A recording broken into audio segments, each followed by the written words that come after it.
because I believe that the invisible force of internal drive activated is the most important thing in the world. I'm here because I believe emotion is the force of life.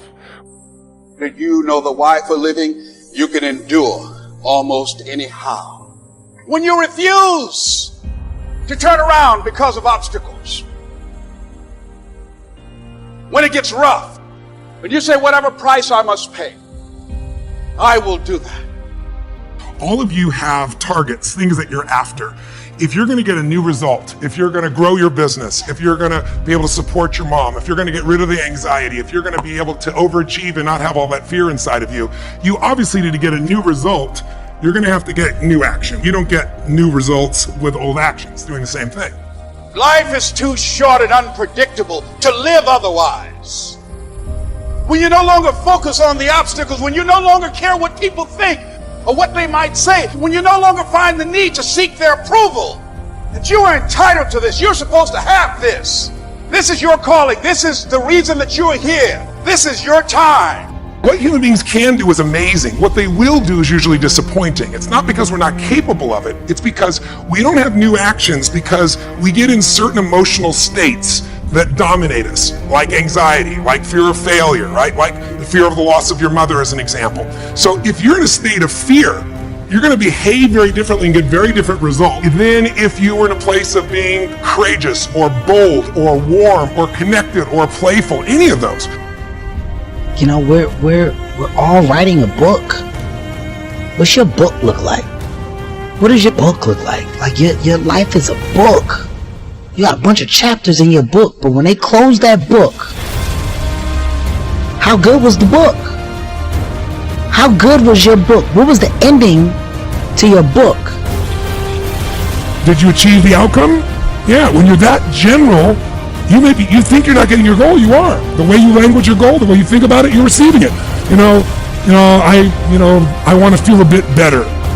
I want to lose some weight. Fine, you lost a pound, you're done. Because your brain's like a servo mechanism and a bomb and a missile. The old days, you shoot a missile, and the target was going, and if you missed the trajectory, you missed it. Today, what happens when the missile's not on course? What happens? It locks on the heat signature. What does it do? It moves and follows it. That's the way your brain is if it knows the outcome, if it knows the result. So RPM starts with, I got to know the result. This is a results planning system.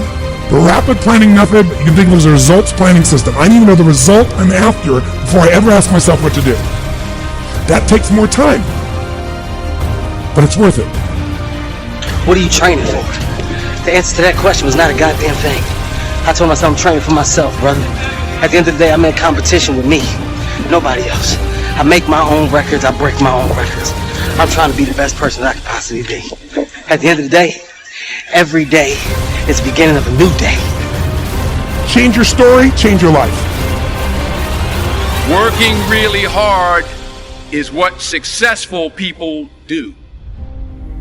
Do not be afraid to fail, because that oftentimes is the thing that keeps us back, because we think we have to be right. We think we have to be perfect. We think that we can't stumble.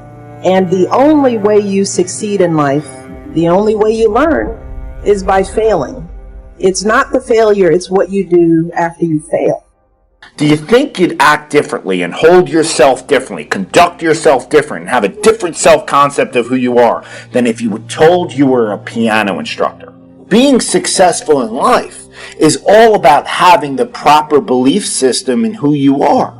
Truly believing that you are something unique, that you are something special in that field. If you truly believe inside of you that you are one of the best actors in the world, you will be entirely different than if you're like, I hope I'm good. Your expressions will be totally different. I want you to know when you dream your dream that there are other people who are dreaming the exact same dream. When you said to yourself, when the ball comes down, this is what I want to accomplish, you're not the only person that wants to accomplish it. And now I ask you this question: what do you do when 1,000 other people want exactly what you want? What I have looked for is what kind of person you are. Are you a hard worker? Are you reliable? Are you open to other viewpoints? Have you stepped outside of your own self-interest to serve others? Have you found a way to serve our country, whether in uniform or in your community. Again and again, I have seen that those are the qualities that I want on my team, because those are the qualities that move our businesses and schools and our entire country forward. And just understand this. Those are the qualities that you all already embody. They're the values you learned from your parents, from the communities you grew up in. And today, more than ever before, that's what the world needs. So the irony is, when you let go of trying to please the world, when you let go of trying to change the world, when you stop trying to move mountains, you will realize that a far harder struggle awaits you. And that struggle is becoming something new.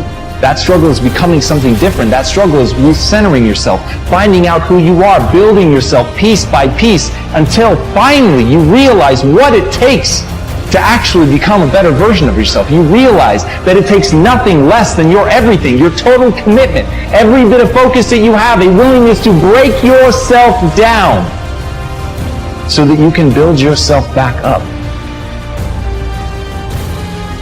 Immerse yourself, okay? You have to immerse yourself right now with reading, the right reading, audio programs, video. Find YouTube channels that are good for you. Immerse yourself with books, audio, video, daily, okay? You hit all three of those. Well, I'm reading something, listening to something, and watching something. These are completely different ways to learn. Anybody can do this, folks. Anybody can do this. This is not about a college degree. This is about massive amounts of action to get attention for yourself, your brand, your company, your products, your ideas, your dream. If you were to change 2 or 3 things for this to have lasted, what would those 2 or 3 things be? Number one for sure would be the delaying the gratification. The biggest problem I had was delaying the gratification. Yeah, that's a problem that a lot of young entrepreneurs have. And I learned that the hard way, is that good things take time. And there were some moves I made that made me a lot of money in the short term, but then created problems for me over the long term. And for example, like Steve Madden's Shoes is one of my companies, right? I remember that. Yeah. I was the majority shareholder of Steve Madden's Shoes.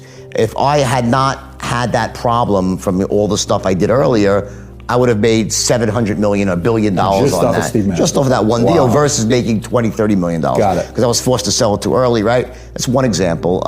And there's so many other examples just like that where, for instance, if I would have not gotten in trouble, I would have made the .com boom and been positioned to have the biggest firm out there during internet craze. I would have made it billions off of that. So while I made a little bit of extra money sooner, it cost me a lot more long term by not playing that sort of long game, playing the short game. And I think that's a big mistake a lot of people make.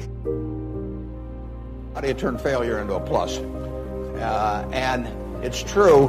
When I was at the University of Nebraska, one day I was reading the Daily Nebraskan, and it said in room 300 or something, at 3 o'clock there will be this panel of 3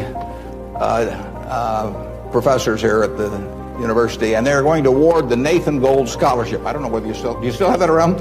And at the time, it said it would give you $500 to go to the graduate school of your choice. I don't know whether it's changed in amount, but that was it. So I read this, and I went there to this room at 3 o'clock that day, or whatever it was, and I walked in the room, and there were the professors, and I was the only student that showed up. I mean, it really got to them. I mean, they were stuck.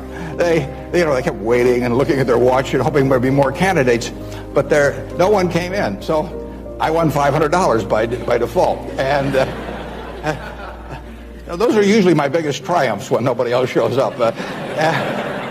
And so here I was. I had $500 to go toward it wasn't limited. It was any graduate school for a master's degree. So I applied to Harvard. My dad wanted me to. And I shortly heard from Harvard, and they said, go to Chicago and meet this fellow who interviews applicants from the Midwest. So I got on the train, and that's what you did in those days, and I spent 10 hours on the Burlington going to Chicago.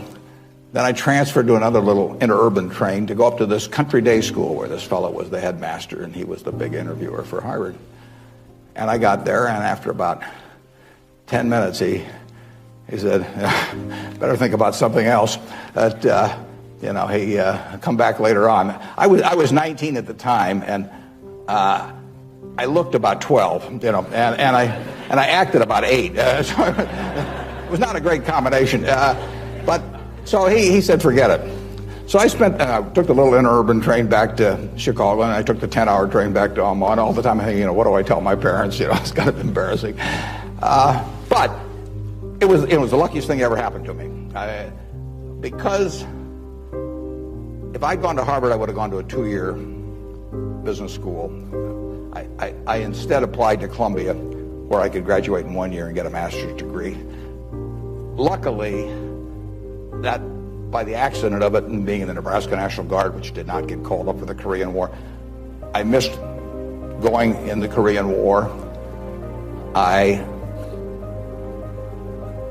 got to meet Ben Graham, which had an enormous effect on me subsequently. And I probably got my wife that way because she was going to Northwestern. And I was able to put on sort of a full court press because I got out in 1 year. And otherwise, she'd have met some other guy. I mean, I got her before the competition showed up. And so it worked out wonderfully. It couldn't have worked out better. And that's been my life, basically. I mean, things, you know, you will get some disappointments, you know. But the future is what counts. If I knew every decision I was going to make was going to be perfect, it would not be as much fun. It'd be like playing golf and knowing you're going to hit a hole-in-one on every hole. You wouldn't play golf if every time you got on a tee, you just took a swing and the ball ended up in the hole. You know, it'd be fun for a few days. You get on TV, but the game would not be any fun. So it's failure, you know, and I wouldn't even consider them failures, but they're mistakes or whatever you want to call it. They're part of the game, and in the end, you know, you go on, and we've made plenty of mistakes in business. We'll make plenty more. And the Babe Ruth, and you know, for a long time, it subsequently got eclipsed by a few fellows, but he held the record for strikeouts. You know, he also held the record for home runs and was the highest paid baseball player until the modern era came along. So it's part of the game. If you take big swings, you know, you're going to miss sometimes. That was like the first real goal, like that in terms of setting goals. I was like, I want to be the biggest movie star in the world, right? And up until that point, everything was like, it was fun and it was happening and we were creating in Jeff's mom's basement and it was successful. But that was like when I moved into acting, that was the first time I started applying skill to my talents, right? And you know, I look at skill and talent separately. Like, Pete, you're born with talent. You know, it's like there's certain things that you just do naturally. You were gifted with a talent and you have it. But skill is acquired through discipline. And you know, I've never seen myself as particularly talented. Where I excel is I'm willing to die in the process of acquiring skill. Like, it's, you know, when I put my obsessive mind on something, I'm just dying. Yeah, right. Exactly. It's you're like, not gonna outwork you. You also said ridiculous and sickening work ethic. Sickening work ethic. Exactly. It's like, you know, so for me to be a movie star was the first thing that I ever really wanted like that and set my. You was like Schwarzenegger, Stallone, Bruce Willis. All of them. I was like, you know, because when I looked, I always felt like there weren't a lot of people I saw do things that I felt like I couldn't do. Right? When I look at people and I see things, I don't feel like I can't. Whether or not I will is something different, but I don't ever feel like I can't. You can be a history maker, or you can be liked by everyone around you. You can't be both. I mean, the very nature of living your personal greatness and doing something otherworldly in our world of ours means you're going to have to think differently from the majority. You're going to have to install the habits and routines that most people don't do. You're going to have to live, talk, breathe, walk, work, produce, create in a way that most people who are card-carrying members of the cult of mediocrity just don't buy into. I mean, you look at most people out on the world today, and this is not judging, this is just reporting. But they're addicted to entertainment, they love gossiping, they're negative, they're toxic. Anyone who wants to do anything great, they want to bring them down, they dismiss the game changers, and they're just coasting through life. And so the very nature of you stepping up your game, living your greatest potential, owning your craft, dominating your field, and living a life that's legendary means you're going to have to leave the 5% and make a decision to live as very few people do. And what does that mean? It means you're going to be laughed at. It means you're going to be ridiculed. It means you're going to be misunderstood because leadership is a lonely sport, and it means you just might be hated. And so there is great value when people start to hate you, because if you look at Jay-Z, I mean, I was reading his biography, and he said, I really knew that I was having influence in the popular culture when people started hating me. If you look at a lot of the great authors, when their books go to #1 globally, a lot of the amateurs actually start to say, oh, that's garbage, I could put them down. I watched a documentary last night on Steve Aoki, the famous EDM, electric dance music DJ who's getting so much traction in the world right now. And he was talking about some of the comments that he sees in the social media. And it was things like garbage and, boring and amateurish music and whatever. Even though he's so skilled. I mean, you just watch the documentary called I'll Sleep When I'm Dead. And you just see the skill. And you can just look at any great athlete, and you can look at any great scientist, you can look at any great chef, you can look at any great artist, you can look at any great author, you can look at any great statesman, you can look at any world-class stateswoman. Anyone who has done something at an exceptional level breeds cynics and dismissers.